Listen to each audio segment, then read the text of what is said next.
Hey guys. This empty nesting stuff is difficult. I miss seeing you guys all the time, and I wish that we could be together more, but Matt, you're off doing your thing up in Boston. Kevin and Liam, you're over in college and you're playing lacrosse and you're doing great things, and hopefully we'll get to see each other again soon.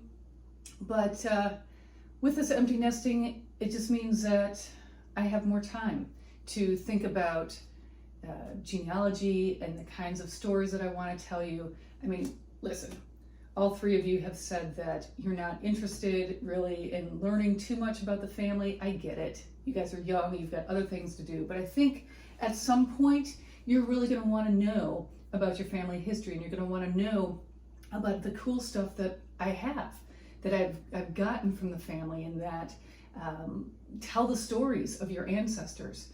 So one of the ideas that I had was to sit down and videotape me talking to you about the different artifacts that I have, so that I can put them on YouTube, or I can send them to you directly, or put them someplace else. It doesn't really matter.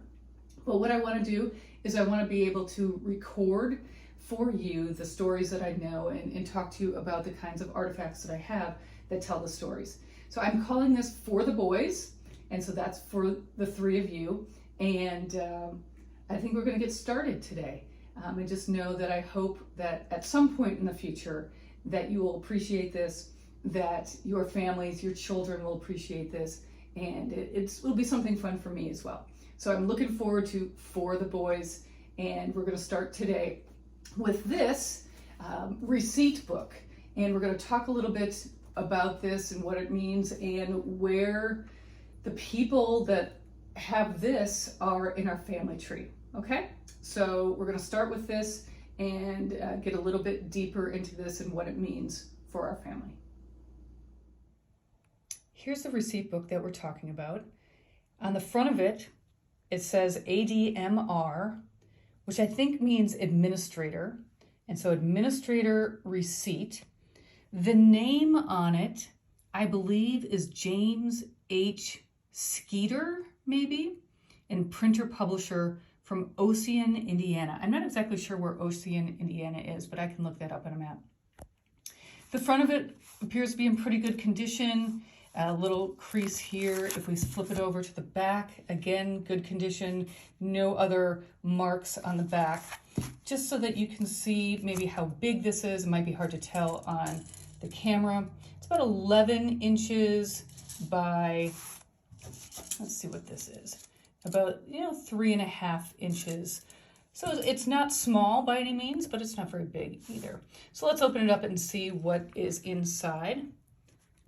Okay, so we've got some receipts. Obviously, it's a receipt book. But what is interesting about this from the very beginning is that we've got the receipts that go with the book. The lighter ones right here, that's the receipts that go with the book. But then we have some other loose receipts that are pinned. And I know from genealogy research in the Cook family especially, that there's always something pinned to something else. So this is not a surprise to me that something with the Cook name on it would have some pins. Now let's talk about what this top one is. Greens Fork, Indiana, October 25th, 1915. Received from Mrs. Oliver Cook, $3 for the dues, I think, dues to October 1st, 1915. Tolls, maybe, $16. Maybe? Or 16th. I'm not quite sure what that is. The Greens Fork Cooperative Telephone Company. Now that's pretty cool. I don't know when phones became a thing for regular people, but it looks like the Mrs. Oliver Cook, who would be, guys, that would be my grandfather, Harold Cook's grandparents. So that would be your, I think what we're going to find out would be your great, I think, grandparents. But anyway, that's not part of the administrator receipt. I'm really interested more in what is going on with these white ones. And again, I don't want to take the pins out because I don't want to ruin or rip anything, but it looks like we've got January 5th, 1914, something about Elizabeth Cook and Oliver Cook and dues and tolls on telephone. So maybe that's what it was. I'm going to flip over to see if I can find more about these kind. But it looks like, again, 1915. So we're in the era of 1915. And I definitely want to see, here's one. Okay. So if we look at the top here, it says administration receipt and received of Mary Elizabeth Cook. This is January 5th of 1914. Administrator of the estate annexed of Oliver Cook, deceased. The sum of, what does that say? $208 for funeral expenses. Interesting. And this is going to somebody, Charles Smith, H.C. Ensby. All right, so this is an interesting thing because what it appears is that Oliver Cook has died. And when somebody dies, they leave an estate. And usually we see the last will and testament of people, where they want their things or their money or their property to go.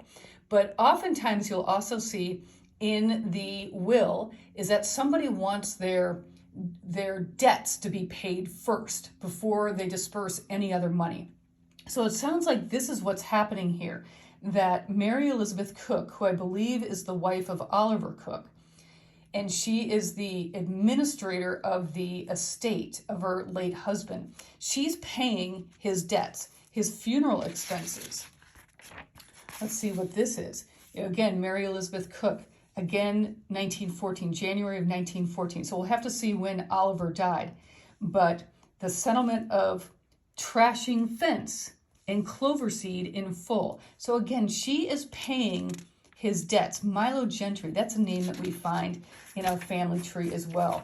Again, another one, Mary Elizabeth Cook, early of 1914 for clover seed. So she is paying things off from this account, the money that he left. As we move on back, again, we've got some loose receipts here. Be interesting to go through all of these. Miss Lizzie Cook, some painting that's going on. Let's see what's in the back. It looks like we've got some loose ones here in the back.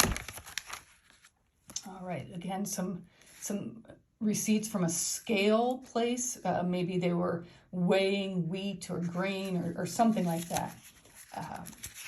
But this is pretty cool stuff. Here we've got the town of Centerville, Indiana. So what I know about these people, or at least what I remember about these people, is that they are farmers, but paperwork like this, which is called ephemera, that's paper, anything that has handwriting on it, or receipts, or I don't know, anything that, diaries, those kind of things. It's called ephemera. And what's beautiful about ephemera is that you get to see the handwriting, you get to see the signatures. It really makes your family history come alive and personal. So things like this, which I need to go back and research some more, but this is just the beginnings of it. It is so cool that this receipt book has survived for over 100 years. This man, Oliver Cook, we'll find out in just a second, but he must have died right around that time. And for this to survive, this will tell the story of kind of the everyday person, what they were doing, who they owed money to, maybe money that was coming into them. So something like this can really fill in the holes, the gaps of family history, of an ancestor's story. What were they doing on a specific day? Well, we know what happened in early 1915 is Mary Elizabeth Cook was trying to pay off her late husband's debts. And I think that's pretty cool. All right, guys, this is the family tree that we have online. I have set Kevin as the home person because, frankly, he's the only one of the three of you that has ever really expressed any interest in this. But you can see siblings. We have Matt and Liam here too. But I just want to show you where this receipt came from and kind of the people surrounding this. As we look in the family tree, here's me here, and here's Grandma Betsy. Here is your great-grandfather, Harold Cook, and his father, Howard Cook. Howard Cook is the one, I think I probably told you, who died in a car train accident on July 4th, 1920. I have the court documents from the lawsuit that was brought against the railroad company. That's pretty interesting stuff there. Maybe sometime I will look at that. But here we go. So Howard's parents are Oliver and Mary Elizabeth. So Oliver Cook and Mary Elizabeth Jones. So these people are your parents, grandparents, great, 2 times great, 3 times great grandparents. Take a look at when they were born and died. Oliver was born in 1839 and died in 1913, which makes sense that the estate stuff was in 1914. And here is his wife from 1850 to 1923. So we can just take a little bit of his life, take a look at this and see. He's in the 1850 census. We can see a lot of different things here. Got married in 1871 in Centerville. So he was born in Wayne County, Indiana. That's where Hagerstown is.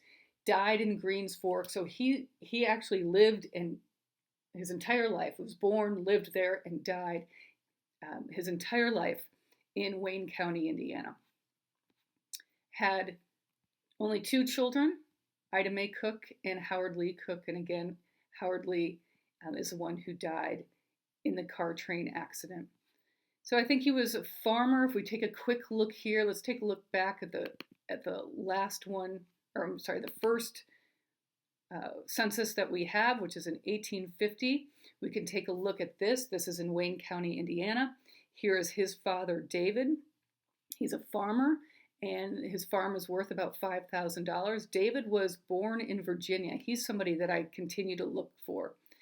Dorothy, and then we've got Theodore, William, Mary, Oliver, and Henry. So those are his siblings there, Theodore through Henry. So that's pretty cool. He was only 11 years old at this time.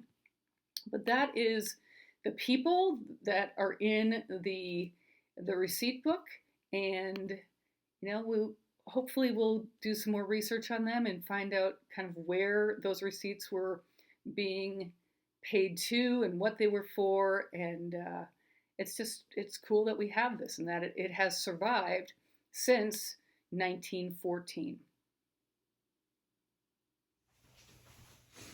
Hey guys, what'd you think of that?